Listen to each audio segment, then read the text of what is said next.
എല്ലാവർക്കും എൻ്റെ വീഡിയോയിലേക്ക് സ്വാഗതം. ഇന്നത്തെ വീഡിയോയിലൂടെ നമ്മൾ നോക്കാൻ പോകുന്നത് ബിഗിനർ ഫ്രണ്ട്ലി ആയിട്ടുള്ള 5 ബൈക്കിനെ കുറിച്ചാണ്. ഞാൻ ഈ 5 ബൈക്കുകളും പറയുന്നത് എൻ്റെ ഒരു വ്യൂവിൽ നിന്നാണ്. ഒരു ബിഗിനർ ഒരു ബൈക്ക് ചൂസ് ചെയ്യുമ്പോൾ ആ വണ്ടിക്ക് ഏറ്റവും ആവശ്യമായിട്ട് വേണ്ട ഒരു സംഭവം എന്ന് പറയുന്നത് വണ്ടിയുടെ റിലയബിലിറ്റിയാണ്. കാരണം നമ്മൾ ഈ വണ്ടി പഠിക്കുന്ന സമയത്താണ് വണ്ടി കൂടുതൽ വീഴാനും അതുപോലെ തന്നെ ഗിയർ ബോക്സിനൊക്കെ കംപ്ലയിൻറ്റ് വരാനും ചാൻസ് ഉള്ളത്. അതുപോലെ തന്നെ നമ്മളൊരു ബിഗിനർ ഫ്രണ്ട്ലി ബൈക്ക് ചൂസ് ചെയ്യുമ്പോൾ വണ്ടിയിൽ ശ്രദ്ധിക്കേണ്ട വേറൊരു കാര്യമാണ് വണ്ടിയുടെ പവർ. മാക്സിമം നമ്മൾ വണ്ടി ഒരു ബിഗിനർ ചൂസ് ചെയ്യുമ്പോൾ വണ്ടിയുടെ പവർ വളരെ ലീനിയർ ആയിരിക്കാൻ ശ്രദ്ധിക്കണം. എൻ്റെ ലിസ്റ്റിൽ ഫസ്റ്റുള്ള ബൈക്ക് എന്ന് പറയുന്നത് CB ഹോർണറ്റ് 160R ആണ്. ഇപ്പോൾ ഹോർണറ്റിൻ്റെ എഞ്ചിൻ സ്പെക്കിനെ പറ്റി പറയുകയാണെങ്കിൽ ഈ വണ്ടി പ്രൊഡ്യൂസ് ചെയ്യുന്ന പവർ എന്ന് പറയുന്നത് 13.4 bhp at 8000 rpmലും 13.8 Nm torque at 6000 rpmലാണ് ഈ വണ്ടി പ്രൊഡ്യൂസ് ചെയ്യുന്നത്. എൻ്റെ ലിസ്റ്റ് സെക്കൻഡ് വരുന്ന വണ്ടി എന്ന് പറയുന്നത് NS 160 ആണ്.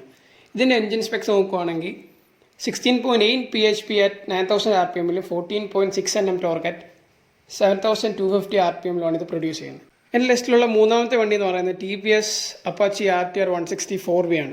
ഇതിൻ്റെ എൻജിൻ സ്പെക്ക് നോക്കുകയാണെങ്കിൽ 159.7 cc 15.6 bhp at 8250 rpmലും 14.12 Nm torque at 7250 rpmലുമാണ് ഈ വണ്ടി പ്രൊഡ്യൂസ് ചെയ്യുന്നത്. എൻ്റെ ലിസ്റ്റിലുള്ള നാലാമത്തെ വണ്ടി Yamaha FCS വേർഷൻ 3 ആണ്. ഇതിൻ്റെ എൻജിൻ സ്പെക്കിനെ പറ്റി നോക്കുകയാണെങ്കിൽ ഇതൊരു 149 cc എഞ്ചിനാണ് ഇതിൻ്റെ Yamaha പ്രൊവൈഡ് ചെയ്തേക്കുന്നത്. അതുപോലെ തന്നെ 12.2 bhp at 7250 rpmലും 13.6 Nm torque at 5500 rpmലുമാണ് ഇത് പ്രൊഡ്യൂസ് ചെയ്യുന്നത്. എൻ്റെ ലിസ്റ്റിലുള്ള ലാസ്റ്റ് വണ്ടി, അതായത് അഞ്ചാമത്തെ വണ്ടി എന്ന് പറയുന്നത് CB യൂണിക്കോൺ ആണ്. ഇതിൻ്റെ എഞ്ചിൻ സ്പെക്കിനെ പറ്റി നോക്കുകയാണെങ്കിൽ ഇതൊരു 162.7 cc 12.5 bhp at 7500 rpmലും 14 Nm torque at 5500 rpmലുമാണ് ഈ വണ്ടി പ്രൊഡ്യൂസ് ചെയ്യുന്നത്.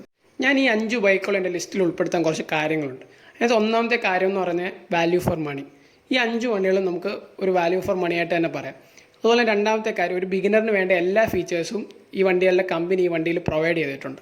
അപ്പോൾ നിങ്ങൾക്ക് എല്ലാവർക്കും എൻ്റെ വീഡിയോ ഇഷ്ടപ്പെട്ടെങ്കിൽ ഉറപ്പായിട്ടും എൻ്റെ ചാനൽ ഒന്ന് സബ്സ്ക്രൈബ് ചെയ്യുക. അതുപോലെ തന്നെ ഞാൻ അപ്ലോഡ് ചെയ്യുന്ന വീഡിയോ ഉടനെ തന്നെ നിങ്ങൾക്ക് കിട്ടാനായിട്ട് ആ ബെല്ലൈക്കൺ കൊടുന്ന് എനേബിൾ ചെയ്യുക. അപ്പോൾ മറ്റൊരു വീഡിയോ ആയിട്ട് വേറെ ദിവസം കാണാം. ബൈ.